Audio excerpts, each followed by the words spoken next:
Namaste. My name is Dr. Pranay Vahela.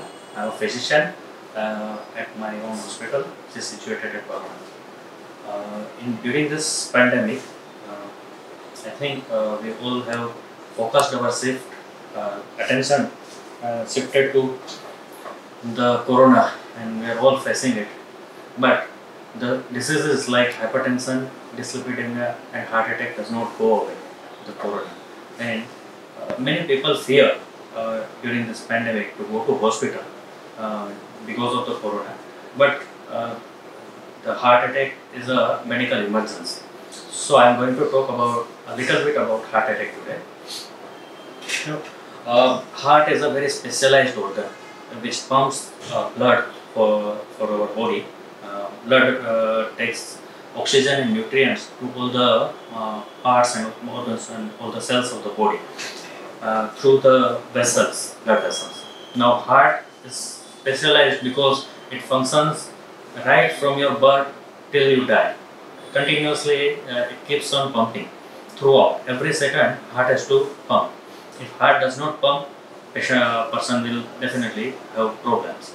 So, how does it keep on, functioning like this? It is because of the specialized muscles that heart has, and these muscles are interconnected, and they require, because to continually function, they require continuous supply of oxygen as well as nutrients. So, heart has its own blood supply through the arteries, the three main arteries, which supply the blood to the heart muscle so that the heart can function continuously.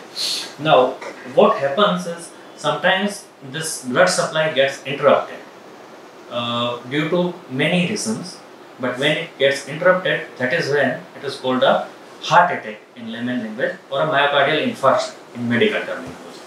So, how does it get interrupted? There are many factors, but mainly diabetes, hypertension, and dyslipidemia. That is, alteration in your lipids, cholesterol, and all this can lead to interruption in the blood supply to the heart. It leads to blockage in the arteries, right? So what happens is, it does not take place overnight. It takes a very long time for the blockage to develop. Long-standing hypertension leads to rigidity in the walls of the arteries, and when it is associated with the high cholesterol, that cholesterol gets deposited in the walls of the arteries, leading to a blockage. Sometimes because of the shearing forces or some stress or some kind of physical or mental stress, the blockage, partial blockage that is there in the artery gets ruptured, and that leads to a complete obstruction of the blood supply to the further tissues, the tissues which is lying ahead of that part. So that gets does not get oxygen, nutrient, and that gets infarcted. That is how a heart attack occurs.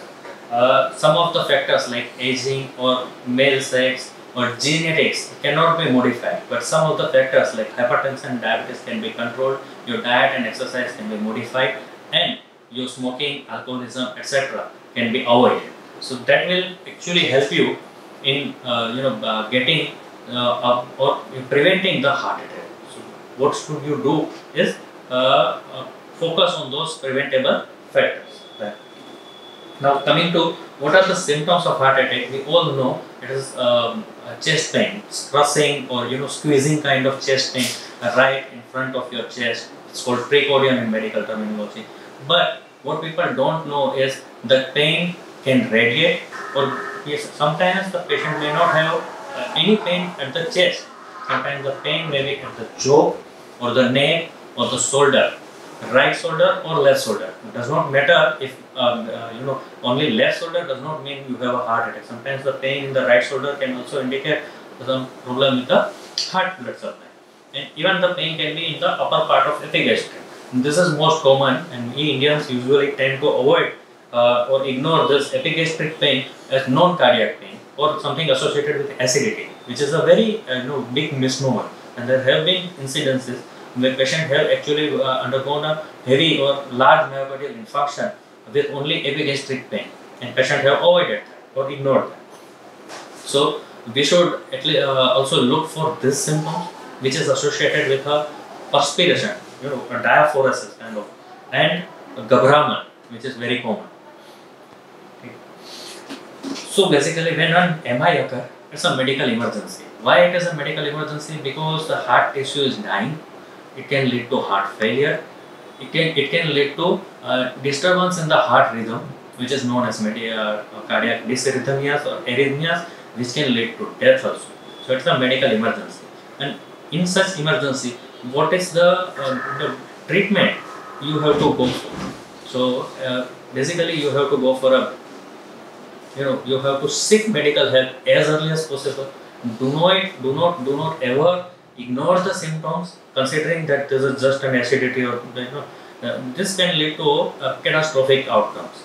Uh, Treatment can be divided into two parts, like emergent part and continuous part.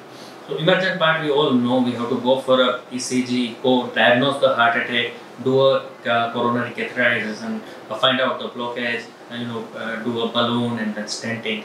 That is fine. Emergent treatment is a cardiologist. But what is the continuous treatment? That is post treatment. So because this thing can recur, afterwards, it's not like once you have undergone a angioplasty, you may not have a second episode. So you have to, because the factors were there which caused the first episode, which are, if they are still active, they can cause a second episode. So you have to work on that. You have to do a regular diet, exercise, control your blood pressure, control your lipids, take treatment for the diabetes properly. All these factors will lead to a continuous treatment, which can avoid the second episode, or which can even prevent the first episode also. If you are diagnosed with this diseases beforehand, you can even avoid the first episode also. And the treatment can be pharmacological, that is drugs for hypertension, drugs for your cholesterol, drugs for diabetes, and non-pharmacological, like mainly diet. You have to go for a good fats and fibers, more fibrous diets. You have to avoid dairy products, cheese, etc., which contains high unsaturated fats, and you have to avoid meat. You have to avoid alcohol. Excessive amount of alcohol usually worsens all these conditions.